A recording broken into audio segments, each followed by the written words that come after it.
Hello and welcome back to another episode of Magnetic Masculinity podcast. Today we talk about a topic that is really relevant to I think all human beings, but especially men in today's age, which is how to feel your feelings. And we will go through the importance of feelings, how to know you're not feeling your emotions, and then we're going to give you 9 practical tools how you can actually start to apply it and start to practice feeling the emotions. So I think we might start with what's the importance of it, and why men should see emotions as important. Yeah, great one. And this was a question from somebody. So we thought we'd answer it in this episode. And that's something I've heard a lot is like, how do you feel your feelings? Like, or how do I even know if I'm not feeling feelings? Like you don't know what you don't know. Um, so why it's important to feel your feelings is that emotions in our vehicle of consciousness metaphor, which you can refer back to a lot of our episodes if you're not sure about that, but in our the multidimensional man model, where we help men think of themselves in a more strategic way so that they can understand how to thrive in their human experience and step into their most magnetic masculinity. We call emotions in your vehicle of consciousness your navigation system.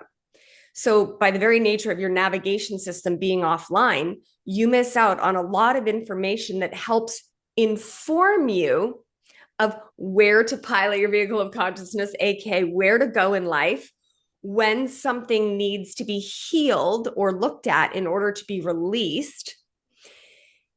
And also because emotions are energy in motion. And when we take them and stuff them down, they get stagnant in our body, they stop our energy from flowing. And it requires so much energy to suppress emotions. And an example I heard that I heard once that I really like is that emotions are, imagine them like a giant beach ball filled with air. And think how much effort it would take to hold that beach ball under the water because it very naturally wants to pop up. So if you have thousands of beach balls under the water over the years and you've got to push them all down, it takes a lot of energy that could otherwise be used to create a more fulfilling life and to feel happiness. The other challenge when we're not feeling feelings is that emotions are a package deal. Um, I posted this to the top of my Facebook page for years, a post I wrote about this because I think it's that important. Emotions are a package deal. And not that we want to get stuck in the emotions we don't prefer and, fall into a victim story or something like that. But if we don't feel the depth or the range of the emotions we don't prefer, what happens is we cut ourselves off from the range or emotions that we do prefer, the opposite of it almost. Like if you think of it like um, two ends of a string. So if you don't have access to this end, like this ball at this end of the string, you don't have access to the ball at the other end of the string. They thread into each other. So yeah, not feeling feelings, there's a lot. It also impacts your relationships because it's hard for people to have a relationship. We are emotionally connected beings. And if you can't emotionally connect to somebody else, your girlfriend, wife, boyfriend, partner is not going to feel fulfilled in your relationship. You're going to feel frustrated and you might just numb out. And that's just not that much fun. And it's not great for your health. So, all the reasons why it's important to learn to feel your feelings What if without getting stuck in them or blaming them on other people. what if somebody listening, like the moment you said about the depth and range of emotions, both positive and negative. Positive is nice, negative not so nice. What if there are some men listening that might have this thought of, well, the more I feel emotions, the more I lose control, which they want to be in control, they want to be in charge of themselves, their lives. What would you say to them if they have this like fear or hesitation towards emotions because they see it as what it means is I'm losing control?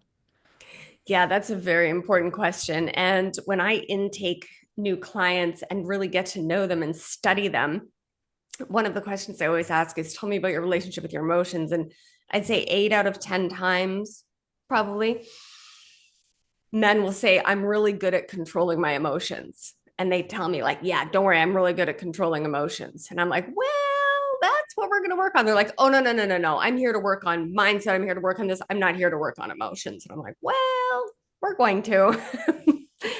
So I think that um, that need to control emotions, or that need to feel in control, is actually an energy or an emotion of fear.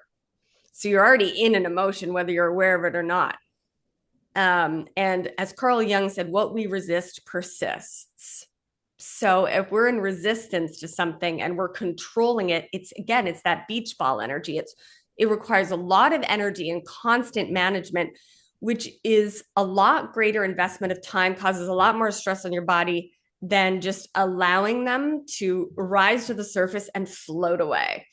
And the other thing about controlling your emotions is you might think you're controlling them, but you're going to leak them out in other ways. You're either going to attract in your life a lot of angry people, like if you're not in touch with your anger. You will attract a lot of angry people in your life, and you'll judge them and you'll fear them, or you'll, feel reactive to them. Or you yourself will become like, I'm not an angry person. So that anger will leak out in insidious ways, like passive aggression, or numbing out, or invalidating other people, or gaslighting other people, whatever it is. So the idea that we can control emotions is an outdated concept, and we just can't really actually do that. And I would tell them, great, if you're controlling your emotions and your relationship with yourself and others, and your romantic relationships and your business and your life are fun and fulfilling and feel rewarding, and you love it, and you feel empowered and inspired and energized and connected, keep doing what you're doing. If not, we're going to have to look at a different way. With what you said about that being like one of the fears, the losing control, are there any other like common fears you have seen men have when it comes to feeling emotions? Yeah, actually, we did a whole podcast episode that people could refer back to, which is all of the reasons that men fear emotion. So I would suggest people refer back to that episode, because we did an entire episode just handling some of those common objections that men have to emotions. There's a lot of them, and they're all valid. But yeah, I would definitely recommend referring back to that episode. With the Are there any reasons you have identified why men have stopped feeling emotions, or why at some point they either learned it or they got to the point where they're like, it's better not to feel them or control them than to feel them?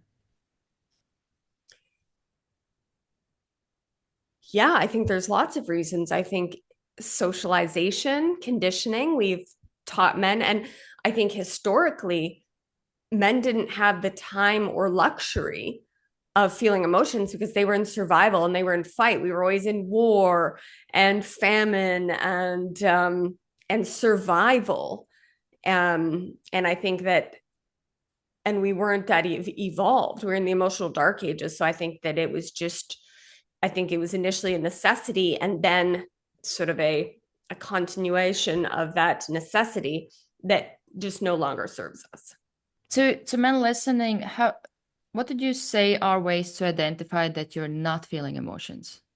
I would say that it's fair to make a slight assumption that if you're a human being living on this planet right now, you might have some area that you can improve in your feeling of emotion. So, how do you know if you're not feeling emotions? If you feel numbed out, if you feel stressed, if you are constantly in motion, this could either look like zoning out to the sports game, or always being either on your phone, listening to a podcast, driving somewhere, running errands, go, go, go. It's sort of like it's like if you were, okay, here's how to know if you're not feeling your feelings. If you feel uncomfortable at the thought of sitting in silence with yourself for 2 hours in nature, or in a room without any distractions, and just sitting with yourself, chances are you have suppressed emotions, if that makes you uncomfortable.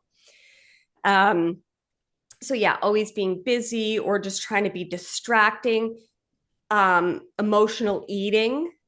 So if you're not feeling your feelings, a great way to not feel your feelings, which our feeling centers in our gut, is to eat a lot of high fat food, a lot of stimulating food, a lot of things that takes up all the energy in your gut, which prevents it from feeling emotions. So that can be numbing it out. Another way is if you have people around you that have a lot of emotions that make you really upset. So if you keep getting angry people in your life and you're like, ugh, I don't want to be near those angry people, chances are you might be not comfortable with your own anger or might have some suppressed anger.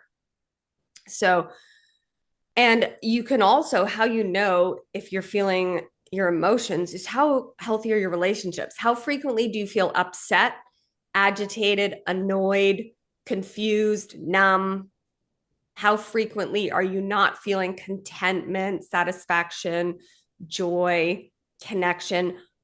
Not that we're going to feel those things all the time. I don't want to add to the understanding on the planet that it should be all love and light and you should feel all joy and all of those. Like I said, emotions are a package deal.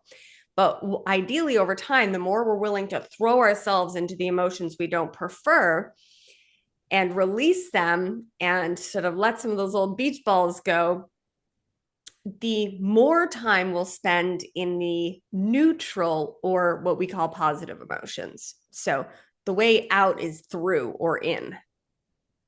All right, then when it comes to starting to feel them, we have 9 practical tools, practical ways that you can apply that we will walk through. And first one being is acknowledge that you even have emotions.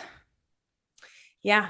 And I like to look at that more as a reframe to acknowledging that you'd like to experience emotions. So, whether you believe in your subconscious mind, if you believe in angels, if you believe in God, if you believe in your higher self, whatever you say, one of the things I like to do is say, I'm currently not aware of all my emotions, but I'm willing and ready to feel them. Even, and just trust that you're not going to be great at it at the beginning. Like you don't necessarily know all of the emotions. And if you feel like you don't know if you have emotions or not, that's okay too. That's an awareness. So it's intention and awareness and desire to become more whole. How would that acknowledgement look like? Is there something that can be said or something that um, can be done to acknowledge them? Yeah. So what I like to do, and I remember a period of my life when I shut down emotionally. I shut down my emotional navigation system from so many painful relationships and disappointments and all these things that I was experiencing and creating in my own life to try to inform me of my own unconscious emotions. And I asked for guidance from, again, whatever you want to ask for guidance from. And I said, I understand that I wasn't ready to feel these. I know it's going to be uncomfortable. And I always speak out loud when I do this. I know it's going to be uncomfortable, but I'm ready to heal. I'm ready to rise. I'm ready to release these. I'm ready to free myself. I wanted that freedom of not having that heavy sort of shut down, disconnected feeling. So I just asked for help, or you can just ask out loud, even if your only belief is your own brain. Your brain will hear you, or God will hear you, or the angels will hear you, or your higher self will hear you. Whatever you prefer is totally valid. And asking something out loud sort of sets it as like an intention and gets it a little more into your conscious and your subconscious, just saying, I am ready to start feeling emotions. I know it's going to be uncomfortable and I got this. And all of your parts inside, you can refer back to our episodes on parts work, all of your little parts of the table of your consciousness, any of them that might be in resistance to feeling emotions or your protector parts that have protected you from feeling those emotions. If they hear that, they're going to be more likely to get on board with you having this emotional awareness and potential purging. All right, the next one, drop the story and find the sensation. So I am also guilty of this, but it's our need to intellectualize emotions. Well, it can be helpful to name an emotion. I have a client right now who's very analytical. He's incredibly brilliant, like a Mensa genius, actually a Mensa genius. And when we talk about emotions, he instantly goes up to the mind and starts intellectualizing them. And instead, I want you to focus on dropping your energy from your brain and your mind. Imagine it sort of like going in an elevator and going down to your heart space or down to your body. Tune into your body. You could do like a yoga nidra, helps you connect to your body, or dancing, or yoga, or just even shaking your body around.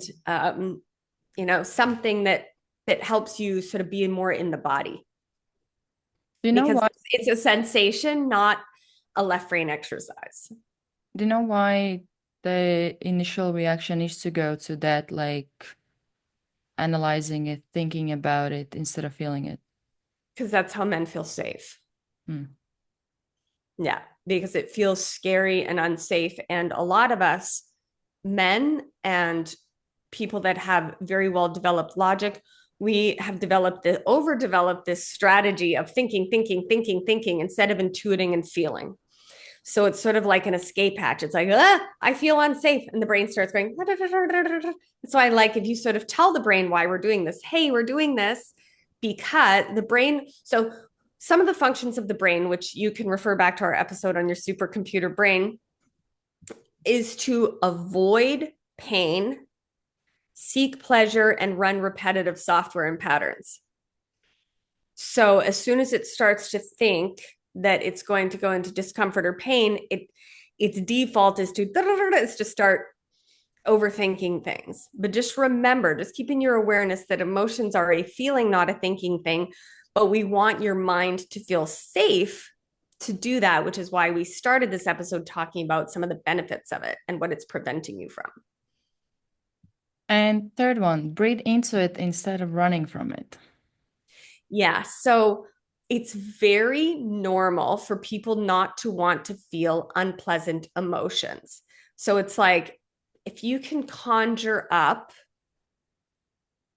something that you're embarrassed of or that you feel uncomfortable about, or I had a situation recently where somebody completely had a valid experience but totally misunderstood me, and it created this sort of icky sensation. And when I think about it, it's like cringy. But instead of going, oh, I can't think about that because it makes me feel weird, or oh, I don't want to think about that, or you'll have that thing where you're like, oh, I can think about this, I can think about this, but I'm not going there. I won't think about that. That's usually where, instead of just relax and breathe into it, the way out of grief, the way out of sadness, the way out of all those things is to allow them fully without becoming attached to them, creating a story about them, or becoming addicted to them. It's a fine line. Because on the flip side of that, we also want to be aware that we're not perpetuating a pattern. Like if we feel sorry for ourselves, for instance, sometimes so for one client, they have spent their life feeling very sorry about themselves, feeling very sorry for themselves. So for that person, what they have not developed is feelings of inspiration, feelings of joy, feelings of all of those things. So for that client, I would have them sort of work towards that. Another client who's only ever felt positive emotions because they're terrified of negative emotions and refuse to feel sorry for themselves and say, just suck it up, just suck it up. Their way out might be to sit in that part of them that needs somebody to feel, not necessarily in a victim story, but feel sorry for it without living there. So I don't want to give too generalized recommendation because it's very unique to the person. But either way, it's surrendering and breathing into something without creating stories about it. So if you're feeling like, oh, I've made a mistake or something, instead of abandoning that part of yourself, in childhood, we're often abandoned, or we have a perception of abandonment for certain emotions, like, oh, you go to your room till you're done crying, or you are angry right now, you're going in a timeout for being angry, right? So then in adulthood, we take these emotions and we try to manage them, and it's basically a form of self-abandonment. So it's like sitting with that part of you with love and presence without letting that part of you become the CEO at the table of your consciousness. Does that make sense? I also have a follow-up question here about um, if you have any suggestions or comments on that wanting to fix it instead of feel it and be with it. Yeah. So think of, for some of you listening, you may have children. Think of a small child, or think of yourself as a child. Imagine a time when you were really young and something really overwhelming happened to you. Which would you prefer? The energy of like, okay, here, no, no, no, I'll give you an ice cream so you feel better. Okay, no, no, no, no, no, no. Okay, no, no, no, no. Oh, no, no, no, no. Don't be angry. Don't be angry. You shouldn't be angry. Would that have made you feel satisfied as a child, or your child feel satisfied? Or would you have preferred if somebody just sat with you and said, I love you. I've got you. I'm here with you. You have every right to feel that way. That way, it's more likely to pass, right? Children are a perfect example of this. They're not in resistance of their own emotions. We teach them that. When a child is mad, they are like, I recently spent 2 weeks with a newborn baby, my nephew. And what does he do when his diaper is wet or he wants food? He screams for what he wants. And when he's happy, he's happy. He feels all his emotions without judgment or avoidance. But somewhere along the line in socialization, we change that narrative a little bit. And yeah, I think that Actually, if we're more, and if you think of another example, think of a child having a temper tantrum in the grocery store. If they're allowed to have that temper tantrum and they just let it out and everyone's like, yep, okay, they're going to eventually stop. They're going to feel better and then they're going to move on. But if we stop that while it's happening, or we don't allow it, or we stuff it down, what we resist persists. So we're actually in resistance to our own resistance. And what we resist persists. So if you're in resistance to your own resistance, it just creates more resistance instead of allowing without attaching. And again, breathing is a lot more helpful than thinking about it or creating stories about it, or I feel this way because it's his fault. I feel sad. It's their fault. They didn't understand me. Blah, blah, blah, blah, blah. It's more just like, okay, I'm here with you. I've got you. And you feel sadder, madder, gladder, more jealous, whatever it is, more than any human being has ever felt in the history of ever with presence, and it'll pass. And then it's not one of these beach balls you have to carry around like extra heavy luggage for the rest of your life. you talking on kids actually is nice segue into the next one, which is express without judgment.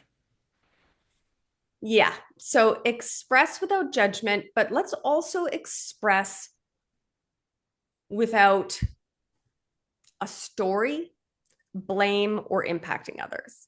So it's just breathing into it. An average emotion takes about 60 seconds to pass through us. Now, what we don't want to do is start creating momentum about that emotion. So that's where there's sort of a fine line. We don't want to resist it, but we also don't want to create a story about it and let it build up habit. Like in the law of attraction, they would say, think a positive thought for 17 seconds. And then another thought like that will come, and another thought like that will come, and another thought like that will come. And over 60 seconds, you've shifted the pattern. But maybe don't try to do that until you've just spent 60 seconds or however long it takes to breathe in and allow that emotion to come out with presence so that we're not self-abandoning or gaslighting or bulldozing or suppressing or trying to fix our own emotions. What would be some of the ways that my listening could practice the expressing? Well, you can ask yourself what you're feeling and say, oh, a part of me feels sad. Oh, you feel sad. They can acknowledge it. They can breathe into it. They can remember. This is a big one. I always tell men that remember that the worst thing that can happen to you when you're feeling an emotion is that you're going to feel X amount of seconds of an unpleasant sensation in your body. That's it. It's just a chemical sensation in your body, and you are not your body. Your body is experiencing an uncomfortable sensation. That's it.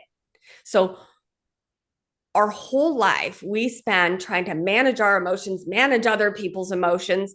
And when you think about the absurdity that it is just a temporary chemical sensation that's like, oh, here's the formula, boop, boop, boop, boop. I felt this, when I was 4, your brain inserts that formula, ooh, goes through your nervous system, your adrenals put out a little bit of cortisol, whatever it is, that passes through your body, and then it's done. That's it. So remembering that you're safe, remembering that you are safe and that you're not going to self-abandon and that you might make mistakes, and that's okay too. So if you do find yourself abandoning or avoiding, and it can also be really helpful to find somebody that can witness that with you. And if you don't have that, it's okay. You can witness it with yourself. But if you have somebody that can really hold space for emotions, then that can be really, really supportive. With the next one, you already touched on it, but maybe there's something you want to add with the stay with it for 90 seconds. Yeah. So it may not take 90 seconds. But another way to help us feel safe is, oh, I'm just going to sit with this. An average emotional wave or an average emotional beach ball lasts about 90 seconds of an unpleasant sensation in my body, and my vehicle of consciousness is going to have an unpleasant chemical reaction. I am safe. I'm going to be okay. And this will pass. It's going to pass. Now, if men that I work with have had decades of suppressed emotions, sometimes this process can be a little bit, I'm not going to say that the entire process takes 90 seconds. If you've suppressed all of your emotions for decades, you might have a bit of almost like a purge where all these things come up, and that might require a little more presencing. But you can decide when it's appropriate to do it and when it's not appropriate to do it. So you can say, I'm going to schedule an hour to sit down and feel my emotions, and make sure you're in a safe place and that you are feeling, well rested, have some water, support yourself, have a comfortable environment, maybe have a bath. You can express, oh yeah, you asked me how men can express emotions. You can cry. You can take a plastic baseball bat and let out all of your emotions on a pillow. You can chop wood, as long as you're not chopping wood to avoid the emotion, but you're just letting it out. Yeah. Do you have anything you would say to somebody who might be in a place that they think that once I start to feel emotions, it won't stop? Right. Well, that might be true. No, I'm just kidding. It depends how long you've suppressed your emotions for. It will stop eventually, but I won't pretend that for some men who have, a well of emotions that needs to come up, that it won't feel a little bit overwhelming at the beginning. It will. It will feel overwhelming. It'll feel uncomfortable. And I'm not saying that that whole process is going to take 90 seconds. That's just 90 seconds is how long on average an emotion happens. If somebody at work says something that triggers you and triggers shame or triggers sadness or triggers anger, and you breathe through it for 90 seconds, that's more when to use that tool. But understanding that at the beginning, it might be hard and it might take a while, and there might be more than one that come up. And I call that your purging phase. And that is uncomfortable. And it can be overwhelming, and it's absolutely worth it. And in fact, you owe it to yourself, your family, humanity as a whole to go through that discomfort. And there's nothing braver or stronger or more manly than being willing to go through that and then not hold other people accountable for your emotions, but simply to, if anything needs to purge, allow them to purge and learn over time in the moment to breathe through them as they come, so that you don't have all those beach balls underneath. So if you go through all letting up all those emotional beach balls and you don't like that process, that's going to incentivize you to not do that, to not store them all up for the future. Actually, here it might be valuable to talk about the next one, which is to use a pressure release valve. Yeah. So if you imagine that you have all of these beach balls under there and you let them up and they start they start overwhelming you and it's more than you can process in the moment, you can imagine just either turning a knob or closing a release valve. That's a great tool, just so that you know when you can turn it on and turn it off. And I tell people you can install that valve in your software, you can install that valve in your brain, and you, as the vehicle of consciousness pilot, you can decide when to utilize that valve in your brain to turn on and off the emotional navigation system, so that you're not I have a client who's a homicide detective, so it's not appropriate for him to grieve, his childhood traumas while he's investigating a recent murder. So he can turn that pressure release valve up or down depending on what situation he's in. And that's becoming very masterful with emotions. All right, the next one is test it with music or movies.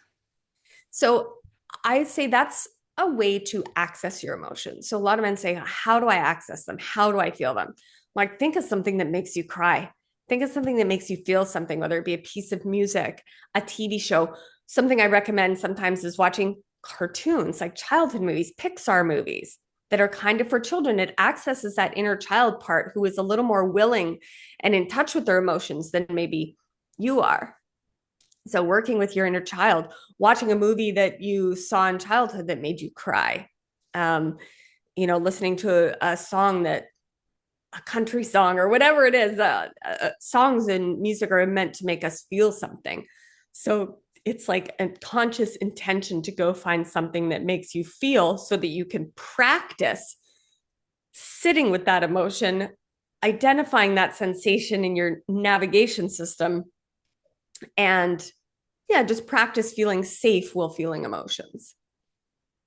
Which again leads into next one. Remind yourself that you're safe. Remind yourself you are safe.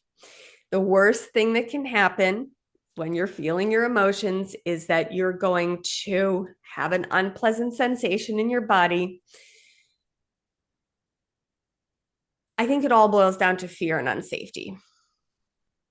And men they feel like they're not going to be accepted, or they're not going to be strong enough, or they're going to be overwhelmed, or any of their fears. Again, you can refer back, we'll link in the show notes our episode that directly addresses all of the fears that come up with my clients over feeling emotions when I'm working with men. And just reminding yourself that you're safe and that it's just like a child. You're going to feel the emotion. It's going to be an unpleasant sensation in your body. Think about that. Really, it's just an unpleasant sensation in your body. Now, I'm not invalidating the power of emotions. So, especially make sure that you're doing this cautiously. If you have a lot of trauma or PTSD, you want to work with a trained practitioner, I would definitely recommend. But yeah, reminding yourself that you're safe, whatever that looks like or feels like to you. Setting up that, it also can help create that relationship with all of your parts, that relationship of safety. Are there any signs that men can look for to identify that at this moment I'm not safe, I don't feel safe?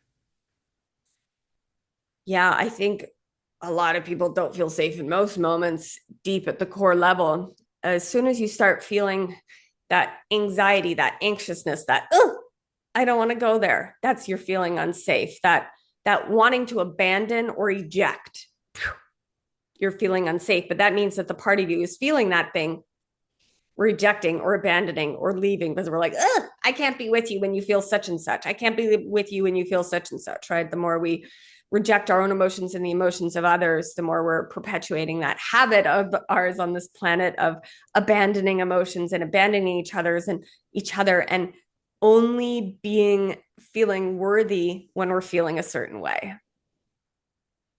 All right, and last one is connect with your body daily. Yeah, tuning in with your body, whether that be a quick body scan in the morning where you just feel through your body, whether it be barefoot grounding outside is one of my favorites. Yoga nidra, yoga, more classic yoga.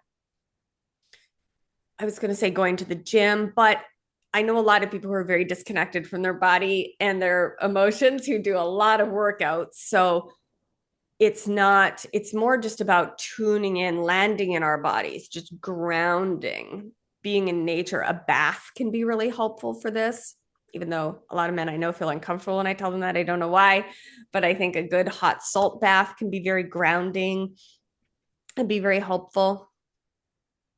All right, so that's 9 practical tools so you can start feeling your feelings. Anything you want to add? No, I think that's good. I think